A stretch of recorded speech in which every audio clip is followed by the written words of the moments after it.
Hi, today we're going to teach you the 7 steps to creating a website or a blog. They're very similar. Obviously, step 1 is to figure out the name of the website. The best way to do this is to go to a website that sells domains and enter in a choice or main work to see what options are available. Remember to check multiple options because this will be the name of your new website. I recommend oneone.net for purchasing your domain. They are a great company to purchase your domain from.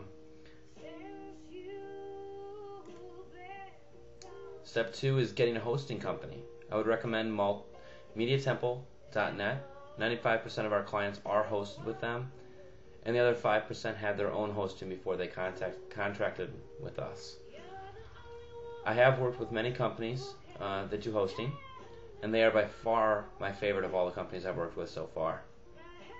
They have a few different plans, but the one for $20 a month is the best, in my opinion and in most people's opinion. It offers you 100 gigabytes of storage plus a bunch of different options. You can have, I think, 1,000 or 10,000 different email accounts. It's an amazing system. You can also have up to 100 different domains listed on there. So if you have multiple domains, 2 different websites, 1 blog, 1 website, etc., you can have them all under the same hosting environment, and it keeps it all in one place for you, which is very nice. Step 3 is to change your name server. That's done back with oneone.net, but you have to know where you're going to be directing it first.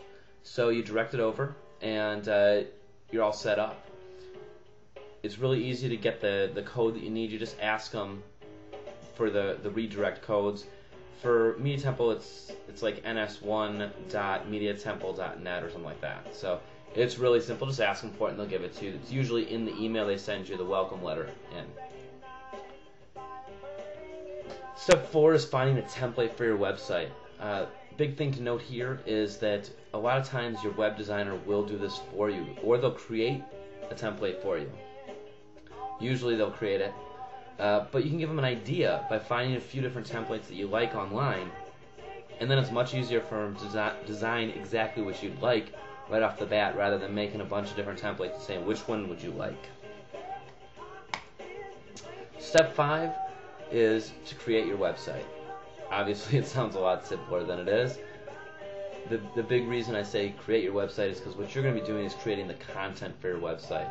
That is the most important part for you to be doing is figuring out what you're going to have on your website, all the different information you have on your website, all the different things you want your website to do for you.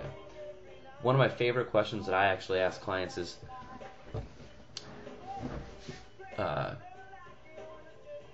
what do you want your website to do for you?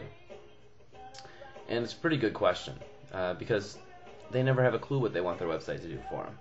They say, I want it to market, I want it to do this, and then they actually realize what they wanted their website to do. And a lot of times it's something that they never thought of. They wanted it to be used for their clients, for a real estate website. They want their clients to be able to search all the listings in the area, including some things that we add in ours, so they can actually check the for sale by owners. And for another client, we had them so they can check the homes that are about to go into foreclosure and stuff like that, which in these markets is very important. Step 6 is search engine submission. You do need to submit your site to search engines. They don't just find it. They can run across your site and find it on occasion if you have a lot of links going to it. If you don't, and you don't usually right at the start have those links, you're going to want to submit it. And I recommend it to even people that have links going to it. It's going to be a lot quicker. It does take about a month usually, sometimes a little bit longer for the submission to work. And then after it's submitted, it's still going to take about 4 months before you actually start seeing an increase in your search engine ranking. And this is assuming that your site is optimized correctly, that you don't have any errors, etc. You can easily talk to your web designer, and they would be able to tell you if they've checked for those errors. Step 7 is search engine optimization. At this point, your site is up, running, and ready to go. And if you're one of our clients with a blog system, then we've already walked you through your website and you know where you need to put the information in. If you're not, however, then you're going to actually need to make sure that that's been done for you. We do it for all of our clients in the actual build, but a lot of companies don't. I've seen millions of websites out there that don't go through the meta tag areas. and that's very important. You'll probably need to spend a few days, a weekend, if not more, just learning about how to do it.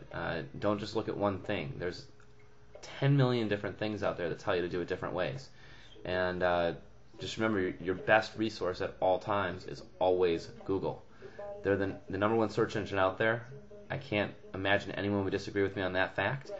And that's who you want to optimize with the most, is by their guidelines and what they want. So we've always looked at them as the number one resource on that, and we've taken other people's advice and other information over the last 8 years and drawn it all together, and we're really able to optimize the site very quickly at this point.